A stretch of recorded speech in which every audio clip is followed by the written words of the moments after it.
nuestro cerebro suele no entender bien los sistemas. Estamos más bien evolutivamente preparados para un mundo a lo Homo faber. La complejidad que solemos asociar a algo negativo en realidad es el elemento necesario para la evolución o innovación. Por eso mi libro se llama La fascinante complejidad, porque en realidad es la base de todo lo nuevo. Inteligencia humana siempre debe ser la inteligencia colectiva y esa no funciona sin cooperación junto con presión competitiva o frustración.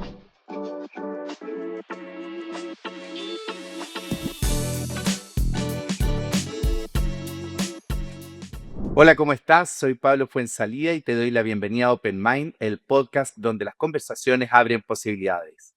Cada episodio es una invitación a mirar con otros ojos temas que suelen quedar fuera de la agenda diaria. Desde la ciencia y la experiencia abrimos preguntas que incomodan, inspiran y habilitan nuevas formas de hacer empresa. Hoy vamos a conversar sobre pensamiento sistémico y neurociencia. ¿Qué significa liderar en un mundo no lineal, donde las decisiones no siempre producen efectos que esperamos? ¿Cómo entrenar a los líderes para comprender la complejidad? ¿Qué nos dice la neurociencia sobre cómo pensamos y decidimos en contextos de incertidumbre? ¿Y por qué insistir en lo lineal puede ser una trampa para el futuro de las organizaciones? Antes de empezar, te invito a seguirnos y activar las notificaciones para no perderte ningún episodio y seguir aprendiendo juntos. Te invito a quedarte. Empezamos. Hoy me acompaña una invitada especialista en llevar el pensamiento complejo al debate público, económico y organizacional. Aquí me tengo que entrenar bien para decir su nombre.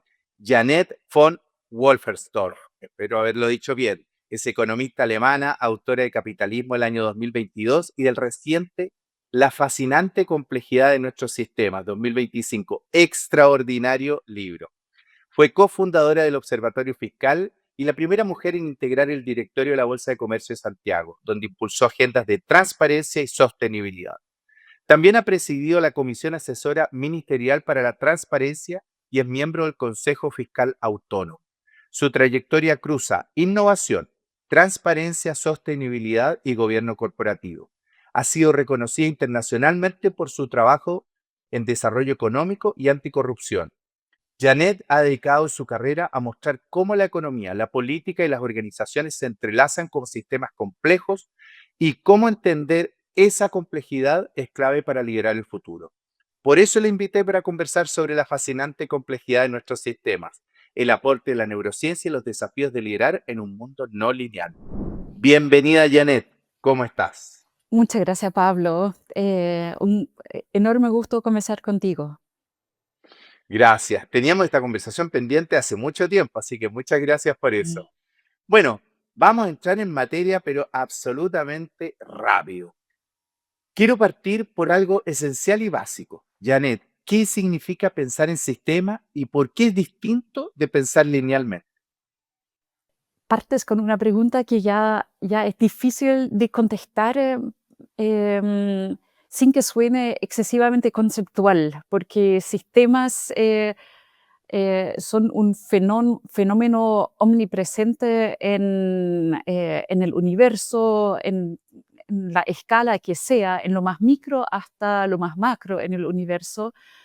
Y el ser humano o nuestro cerebro suele no reconocer bien o no entender bien los sistemas. Nosotros estamos más bien evolutivamente preparados para un mundo a lo Homo faber, más lineal, mecánico, donde uno secciona un problema, lo ve desde un ángulo específico, una parte del problema, lo trata de resolver y lo pone de vuelta como si esto mejoraría el sistema en general.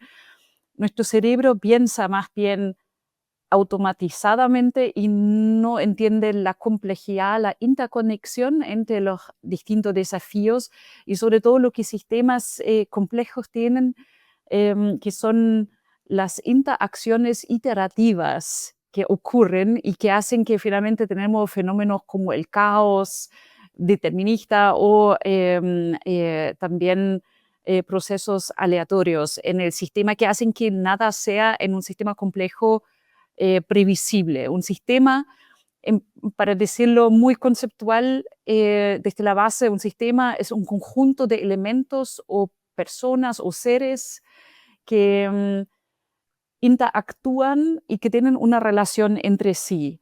Y lo más fascinante en realidad de sistemas complejos es que a raíz de las interacciones iterativas que ocurren, un sistema no suele ser como una máquina, un mecanismo de reloj, la suma de las partes, sino suele ser distinto, más o menos, o diferente que la suma de las partes. Y ahí tenemos efectos fascinantes como la inteligencia de hormigas, de una colonia de hormigas, que naturalmente es muy distinto que la inteligencia de la suma de cada una de las hormigas, lo mismo que ocurre en realidad en equipos de seres humanos, donde la inteligencia del total es más o menos. Y digo que es fascinante precisamente por estos efectos emergentes que crean estos sistemas complejos, que no son previsibles, estos efectos tampoco, no son previsibles con lógica, em, y son la base finalmente de toda la evolución, innovación en el mundo, en el universo, estas interacciones que ocurren en sistemas que no son lineales.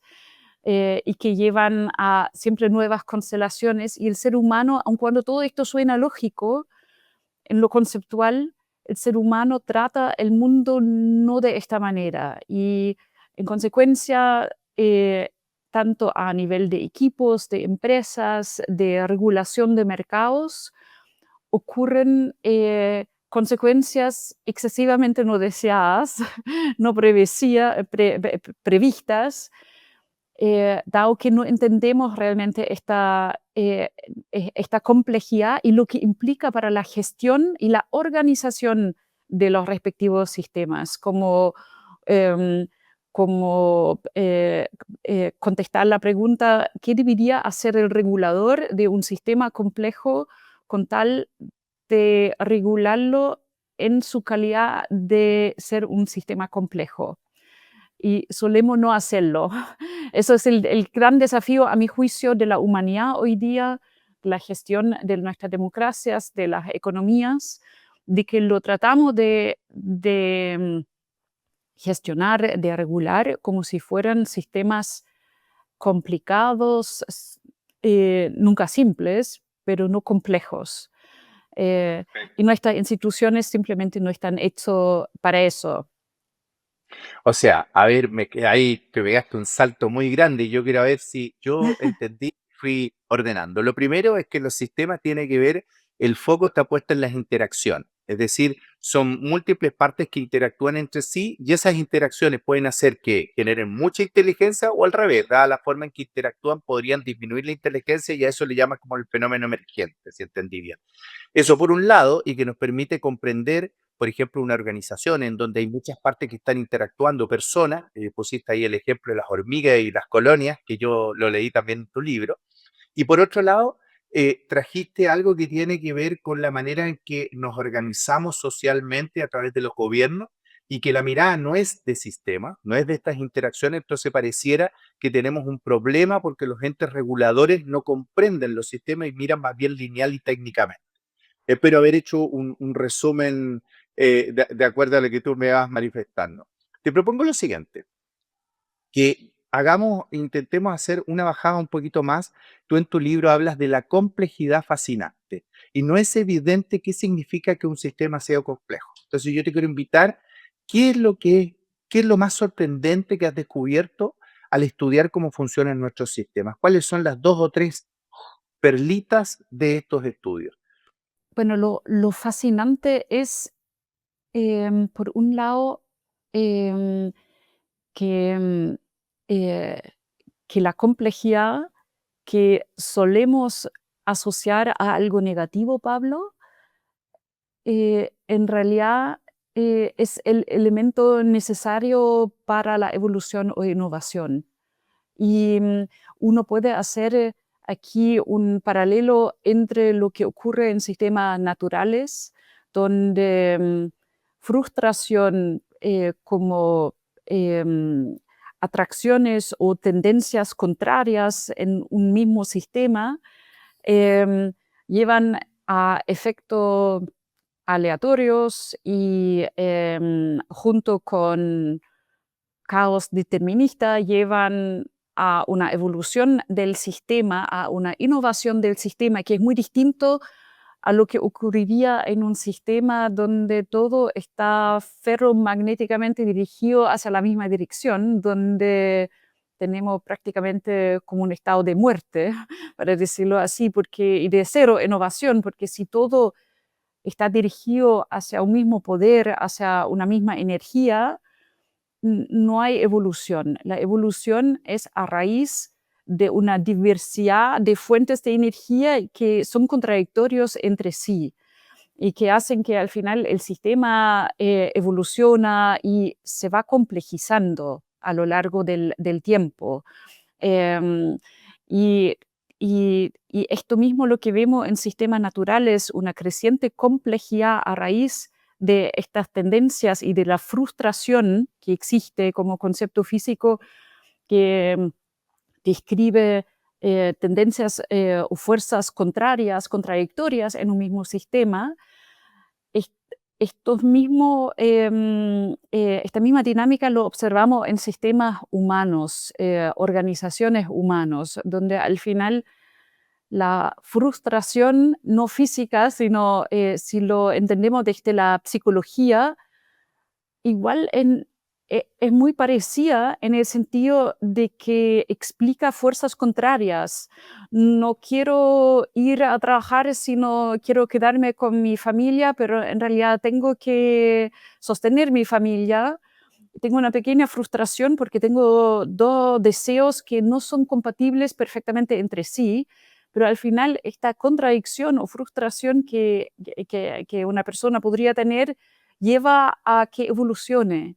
Y lo mismo ocurre con la competencia en mercados, con la presión competitiva en equipos, para personas en equipos, que es esencial para la innovación, junto con incentivos para la cooperación. Eh, entonces, me parece fascinante entender que elementos como la frustración en sistemas naturales, pero también en sistemas humanos, son clave para que los sistemas evolucionen.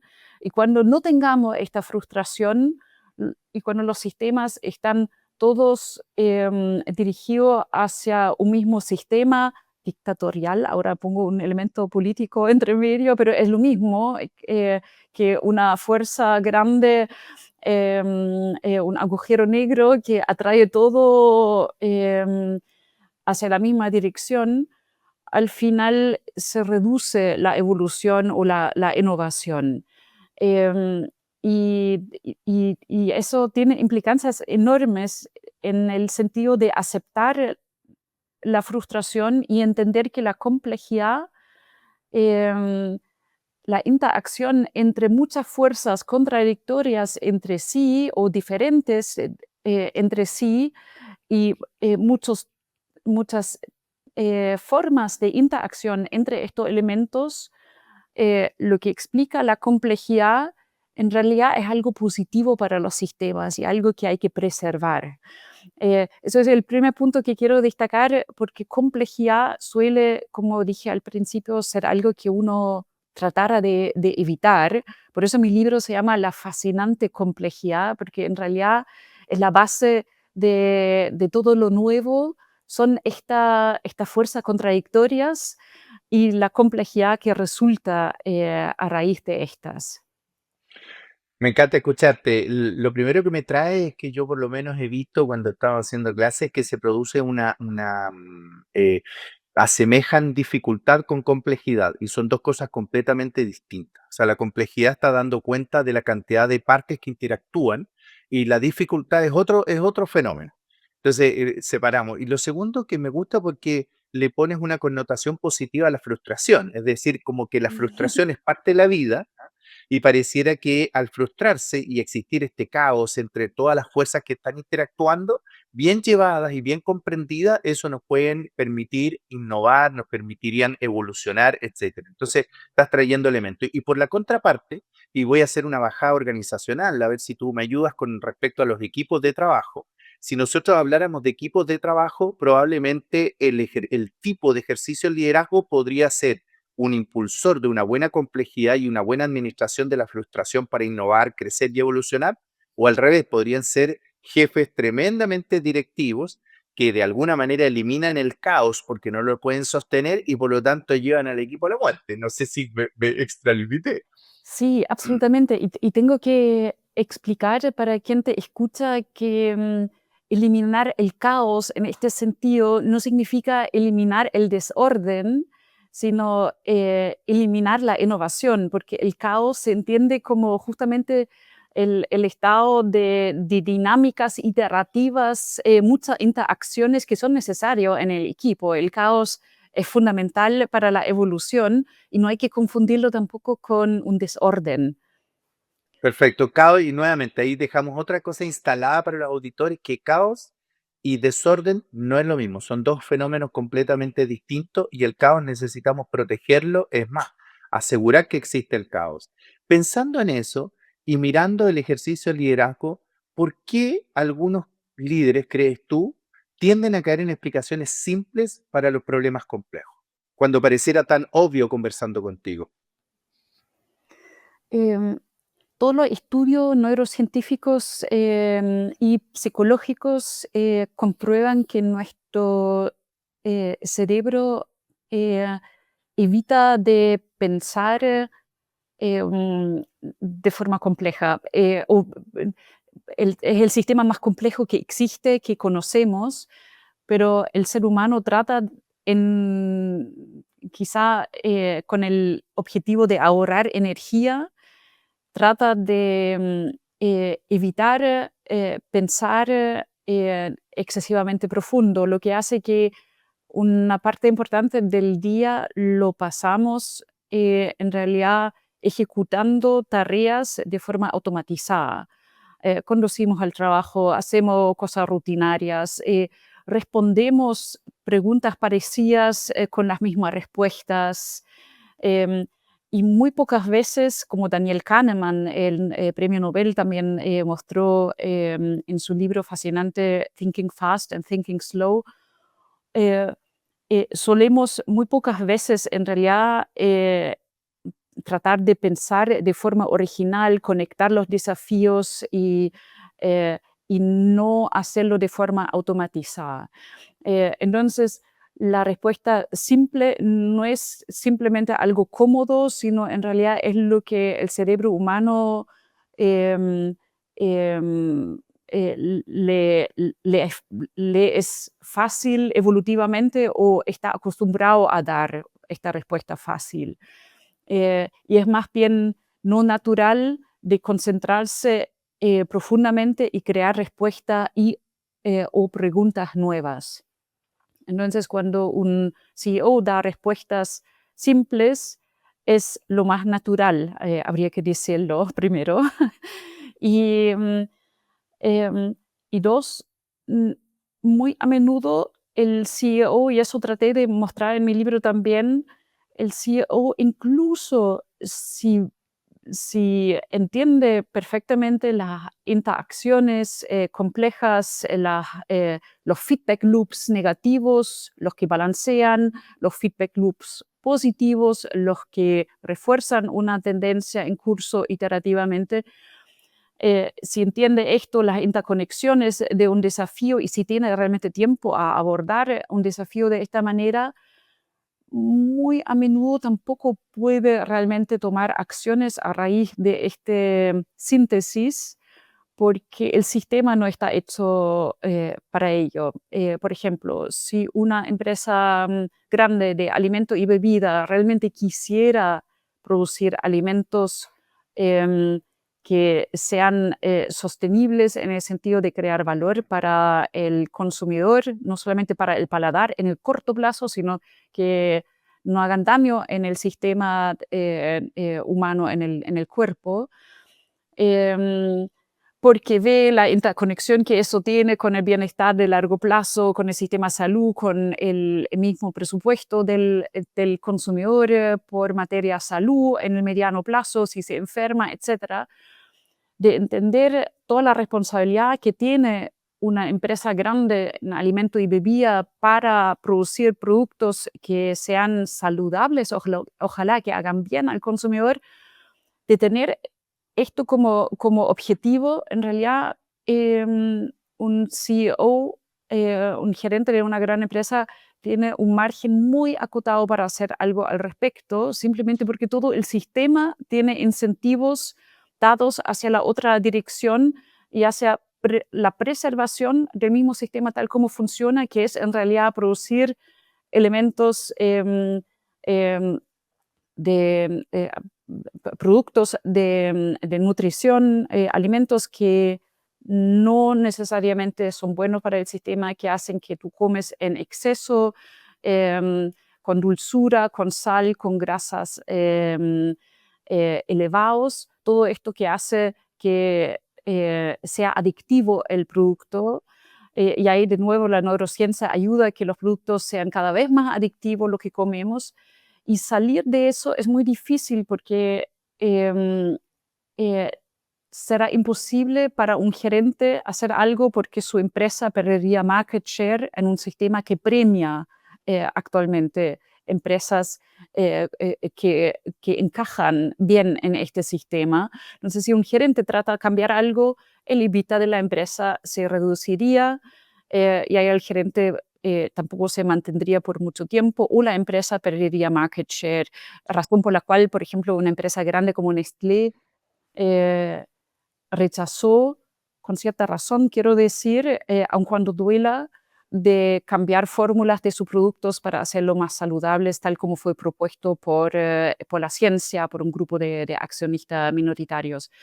Eh, y entonces el sistema en sí, cuando uno ve el sistema macro, el sistema de alimentos y bebidas y las regulaciones que hay al respecto, de cierta forma funciona con reglas e incentivos dados y es casi como si el sistema defiende cualquier cambio al respecto.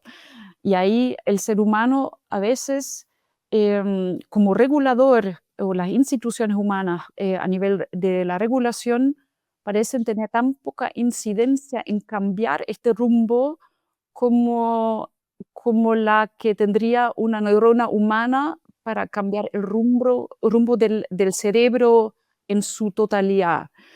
Eh, y llegamos entonces, y con eso termino, a esta situación que Otto Scharmer del MIT ha descrito también, que colectivamente como macrosistemas estamos produciendo resultados que casi nadie quiere, porque al final este macrosistema, que también es un sistema complejo, el conjunto de todas las empresas e instituciones regulatorias, tiene un funcionamiento que defiende en sí, como si sería un ente que se defiende a seguir este ritmo y siendo una parte del sistema, em, uno podrá hacer muy poco realmente para cambiar esta tendencia, a menos que se reúne con muchas otras partes para tratar de empujar cambios regulatorios. Pero quiero decir que no es fácil que un CEO, un gerente realmente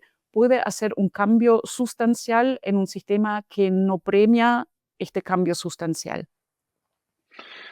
Me pareció increíble tu explicación y me quedo con algunos aspectos para ver si voy comprendiendo también. Lo primero que veo es que los sistemas no funcionan aisladamente, forman parte de otros sistemas. Por lo tanto, hay un sistema mayor que está conteniendo también la forma en que operamos las distintas empresas, que incluye las regulaciones, me imagino que también las comunidades, los consumidores, etcétera. Entonces, somos un gran sistema y un subsistema, voy a ponerlo así, que podría ser una organización, no puede hacer el cambio en sí porque es demasiada poca la fuerza y los premios están puestos en otros lados, por lo tanto tendrían que unirse muchas empresas para dar un salto juntos, que me parece que podría ser lo interesante de empezar a ver qué hace que no podamos reunirnos. O sea, por un lado escucho que los incentivos están puestos en otro lado, Y si una persona o una organización, lo voy a poner, quiere hacer un cambio, resulta que va a tener más costos que beneficios hacer ese cambio porque tiene que cambiar el sistema en sí completo. Por lo tanto, deduzco, y también por lo que yo mismo sé de los sistemas, que los sistemas tienden a permanecer con ciertos grados de estabilidad tal como están. Hasta el Modificar los sistemas colapso, y cambiar hasta la transición. Y eso es el hasta la... justo, y es justo el problema de sistemas humanos, donde la organización frente a los desafíos no está ajustada a la complejidad. Y ahí hay un principio como cibernético de Ross Ashby, que es muy interesante. Él dijo desde la cibernética que cuando sistemas se complejizan, los que gestionan o regulan sistemas también tienen que complejizarse, lo que es lógico, pero el ser humano no tiene incorporado esto en su organización.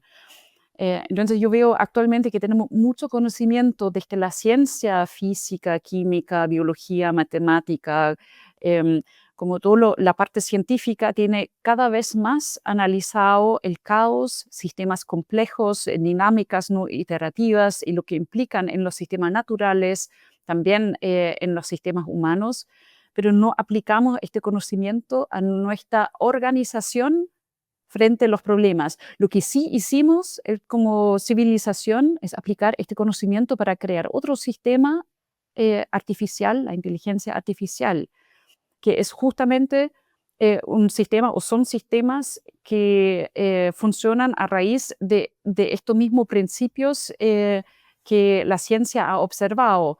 La inteligencia artificial también es un sistema que es más que la suma de sus partes, tiene infinitas, no infinitas, pero tiene enorme cantidad de iteraciones, etcétera. Entonces aplicamos este concepto a crear nuevos sistemas, pero no lo incorporamos en nuestra propia organización que debería adaptarse para ser cada vez más compleja o adaptada a la complejidad. Y de no hacerlo, lo que ocurre es lo que tú dices, Pablo, que los sistemas, los macrosistemas, mantienen su inercia, se defienden frente a cambios hasta que llega una transición em, más abrupta que Martin Schäfer, un biólogo holandés, ha descrito también con la metáfora de una canoa, una transición de un sistema, un poco como estar en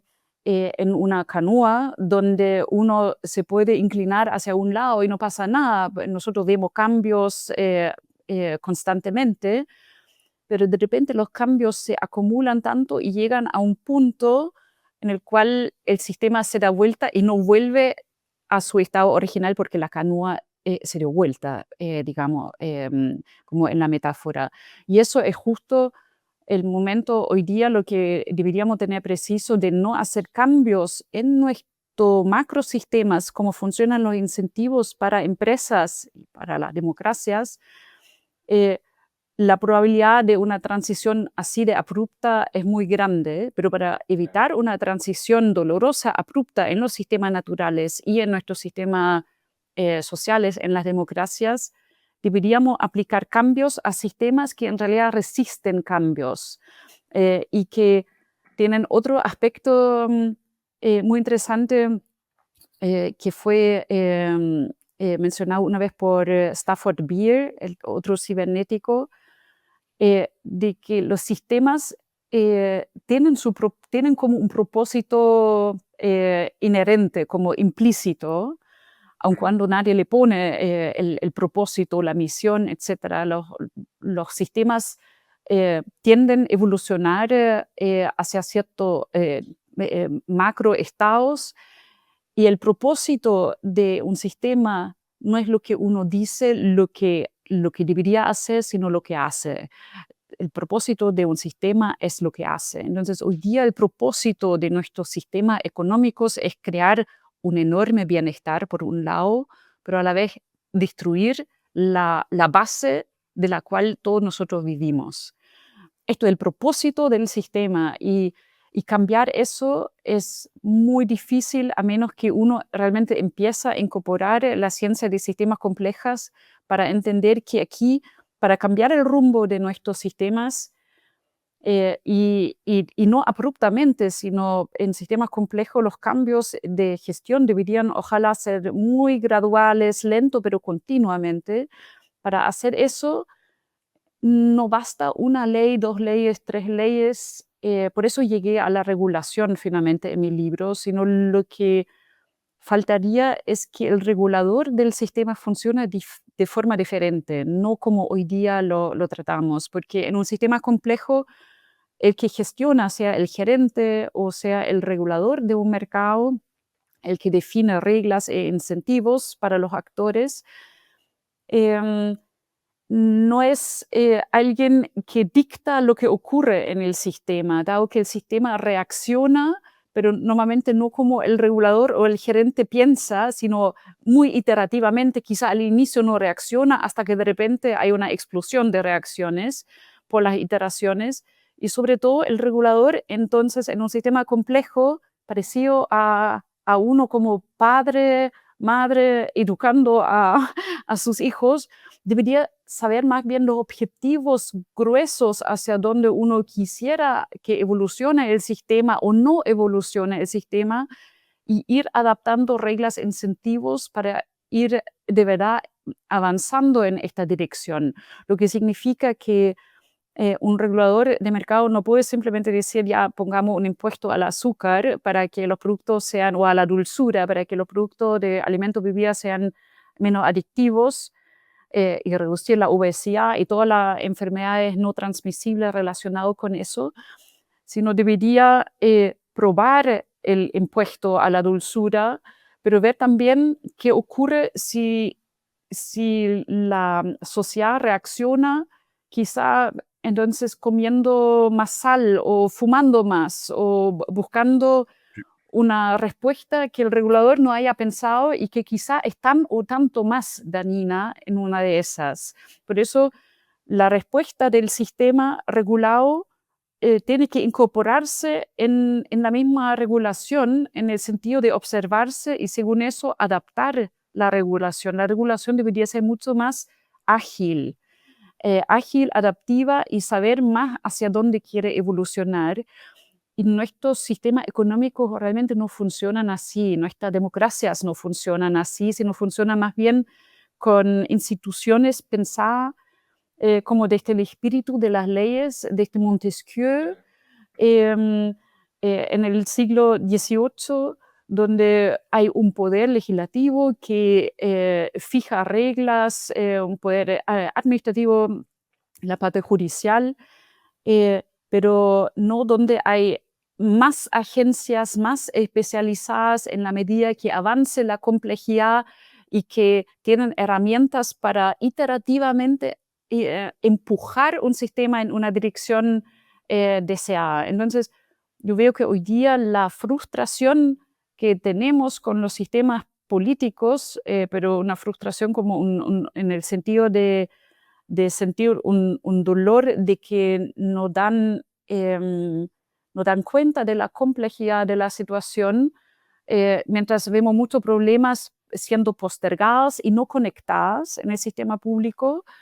eh, Eso no tiene todavía una respuesta en el sentido de que el sistema se adapte a complejizarse aún más. Hemos complejizado con Banco Central, con algunas instituciones autónomas, nuestros sistemas públicos, pero estamos muy lejos de haber adaptado las instituciones públicas a la complejidad de este siglo. Entonces, no Mm. es una ley o 2 leyes que necesitamos, sino en realidad la forma como producimos reglas no está adecuada a la complejidad. Ahí fíjate que me gusta lo que planteas, porque lo que veo y lo que descubro contigo es lo siguiente. Lo primero es que hoy día la expectativa muchas veces en el campo político es esperar una gran regla que resuelva todo y que lo resuelva bien. Y lo que tú estás diciendo, eso es imposible. ¿Por qué? Porque estamos tan interconectados que en realidad nosotros tendríamos que tener los principios que guían esas reglas más que la regla en sí. Entonces ponemos mucho énfasis en la regla más que los principios que nos orientan y por lo tanto las reglas finalmente o las leyes que nosotros sacamos no permiten, no son ni ágiles, ni adaptativas, ni comprenden las interacciones. Entonces tú decías, si pongo un impuesto al azúcar para que Mm. eventualmente todos nuestros alimentos tengan menos azúcar, a lo mejor va a aumentar el tabaco porque resulta que el principio rector es la ansiedad y no el azúcar está cubriendo la ansiedad. Entonces, me encanta cómo hace esa complejidad y cómo van mostrando estos patrones. Te voy a desafiar con lo siguiente, Ujú. porque te voy a hacer unas preguntas, pero de respuestas muy cortas. Tiene que ser tu respuesta corta, así como bien, porque nos queda poco tiempo, entonces yo quiero sacarte la mayor cantidad de información. Entonces, primero, vamos a ver, primero, ¿qué rol juegan la colaboración y la empatía en liderar el mundo interdependiente? Junto con la competencia, la cooperación es esencial desde la primera evolución del ser humano para la evolución. Entonces, inteligencia humana siempre debe ser la inteligencia colectiva y esa no funciona sin cooperación junto con presión competitiva y o frustración, como dije. Perfecto, buenísimo. Si pensamos en la frontera entre yo y nosotros, ¿qué implica en términos de liderazgo y cultura organizacional esa frontera pensando desde la perspectiva de los sistemas? Em, Muy interesante porque el yo y el nosotros, mm, o el yo como parte del nosotros, tiene una conexión sistémica que no vemos, pero que existe y que ojalá puede crecientemente ser mostrado, medible con aplicaciones, con headsets. Cuando personas cooperan, eh, sus ondas cerebrales tienden a sincronizarse y eh, me parece fascinante entonces pensar que un equipo de personas que tiene sincronización de movimiento, que facilita la sincronización de ondas cerebrales y viceversa, em, eh, tiene una conexión invisible, sincronizada entre sí, que forma un sistema. Eso permite entender realmente el sistema que uno forma cuando un equipo em, está funcionando bien y crea un nosotros en el sentido de tener un objetivo en común. Me encanta lo que traes y yo creo que ahí me gustaría retrotraer solo que en realidad estamos tremendamente conectados, pero no solo físicamente, no a través del computador, sino que energéticamente, a través de, como tú dices, la sincronización de los corazones, etcétera. De hecho, escuché que hay un estudio, hay varios estudios que han salido que en estricto rigor en las organizaciones, por supuesto que no hay ninguna organización tan corajuda que lo haga, deberían bailar juntos porque al bailar juntos, la sincronización corporal, etcétera, genera una sincronización de mentes, de cuerpo y de corazones que hace que sea más fácil coordinarse. Sí, Interesante. Mm. sí, la sincronización de movimiento facilita la sincronización de ondas cerebrales, que es clave para tener disposición a cooperar, a trabajar en conjunto, cooperar, colaborar, coordinarse.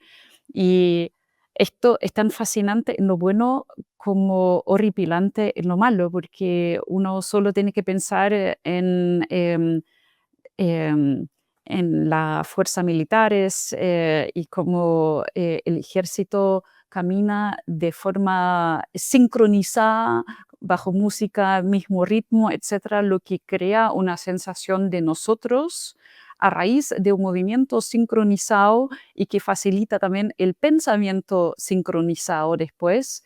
Y todo eso naturalmente puede ser aprovechado también con fines Positivamente, claro. no, sí. Totalmente, qué bueno. ¿Qué peligros trae el no reconocer la complejidad de los sistemas en tiempos de crisis globales como el cambio climático o la desigualdad social que vivimos hoy día? Mm. Eh, a no solucionarlos y a pensar que era a raíz de un, 2, 3 personas que no dieron el ancho, en vez de entender que todo el sistema empuja en realidad todas las partes hacia una misma dirección y somos todos un poco marioneta de este todo, del sistema que una vez que hemos creado, después va creando a nosotros. Eso que dices me gusta a mí, me gusta hablar de la responsabilidad sistémica. La responsabilidad individual es cuando yo siento que estoy totalmente desconectado del resto, pero la responsabilidad sistémica significa que, por ejemplo, si tenemos los políticos que tenemos, yo también tengo algún grado de responsabilidad en esos políticos y tiene que ver con las interacciones que vamos generando. Mm. Bueno, y para cerrar esta parte, ¿Cómo imaginas a los líderes del futuro que realmente integran el pensamiento sistémico y la neurociencia en su forma de actuar? Em, Me lo imagino una vez haber estudiado o entendido la complejidad sistémica. em, Y me lo imagino de forma no narcisista, porque el narcisista suele no entender bien la complejidad, sino negar o eliminarla.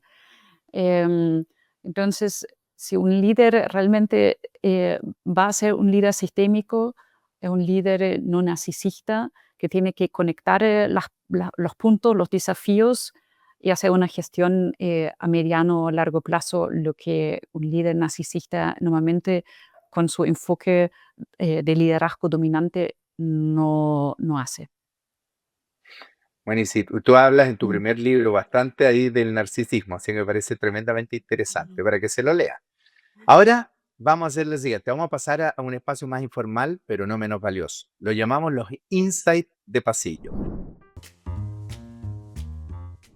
porque no todo lo que transforma se aprende en los libros, a veces una frase, un consejo o una práctica escuchada al pasar puede marcar la diferencia en cómo lideramos o trabajamos. Janet, ¿qué idea, hábito o práctica simple cambió tu manera de pensar en sistemas y en todos los líderes y que todos los líderes deberían conocer? Leer mucho. Leer mucho. Tú sabes, Kiko, y cuando estábamos en la sección anterior, yo me quedé pensando y no lo dije, en beneficio del tiempo, que el autoconocimiento hoy día es central y creo que la lectura te provee mapas y maneras de pensar para descubrirte y saber cómo interactúas, cuáles son tus interrelaciones, la interdependencia, etcétera. Bueno, Sí. tomado, leer mucho. Ahora, vamos a la pregunta que me persigue. Las grandes transformaciones no siempre empiezan con respuestas.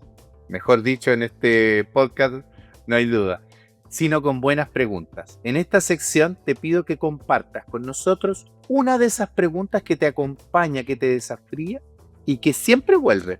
Entonces, ¿cuál es esa pregunta que te persigue en tu camino profesional o personal?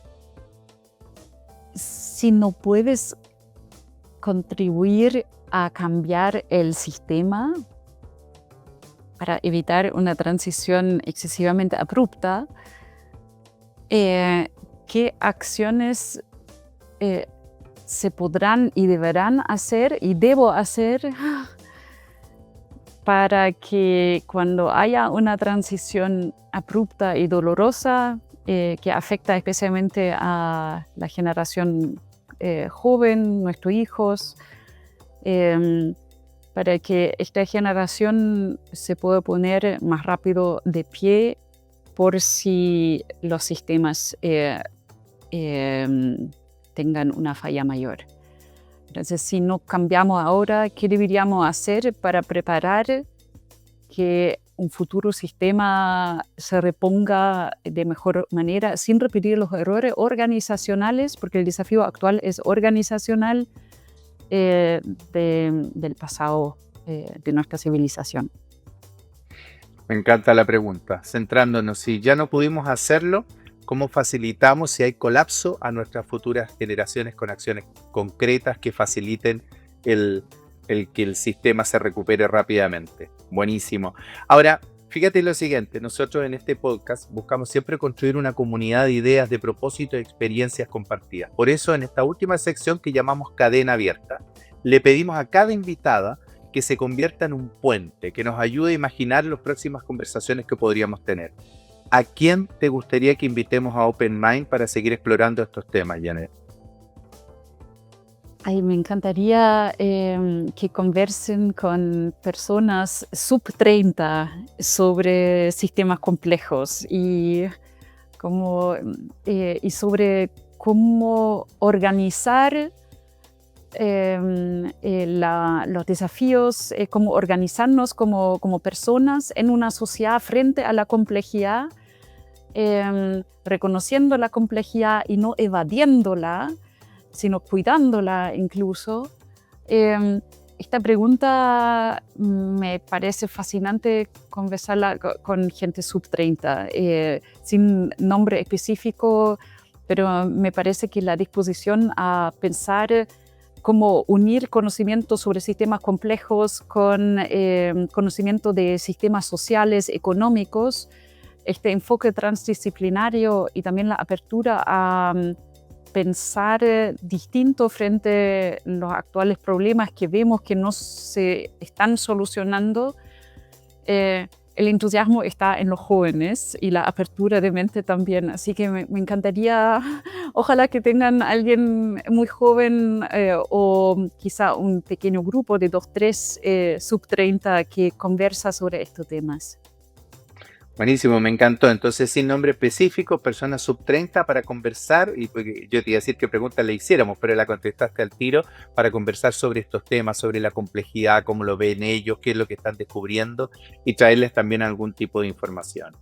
Bien, Janet, si los oyentes quisieran ponerse en contacto contigo, saber más sobre tu trabajo, ¿cuál es la mejor forma de hacerlo? A través tuyo, sí, Ningún estamos en problema. Buenísimo, me encanta. Ya, Sí, perfecto. Entonces sí, quedamos nosotros comprometidos a cualquier persona que quiera. Yo ya conté que te iba a entrevistar y ya sé, ya te tengo una invitación, pero ya te voy a contar de qué se trata ahí y ya para una feliz. universidad. Así que lo que quiero hacer es agradecerte, Janet, por estar con nosotros. Realmente fue un placer, una conversación extraordinaria. Me encanta tu conocimiento y cómo lo traes. Se nota que has tomado eso leer mucho, pero no solo has leído, porque yo siempre digo, hay libros que son para leer y hay libros que son para estudiar. El tuyo es para estudiar y yo estoy seguro que tú lees muchos libros que estudias más que lees. Así Y que el mayor de los éxitos, muchas gracias. muchas gracias, Pablo, y hasta la próxima. Hasta la próxima. Eso fue todo por hoy en Open Mind, el podcast donde las conversaciones abren posibilidades. Gracias por acompañarnos en este espacio que busca repensar la forma en que trabajamos, lideramos y habitamos las organizaciones. Si esta conversación te movió una idea, una emoción o te abrió una nueva posibilidad, compártela. Y si quieres seguir explorando estos temas, te invito a seguirnos y activar las notificaciones. Así no te pierdes ningún episodio y seguimos pensando juntos. Nos escuchamos en la próxima. Adiós y muchas gracias.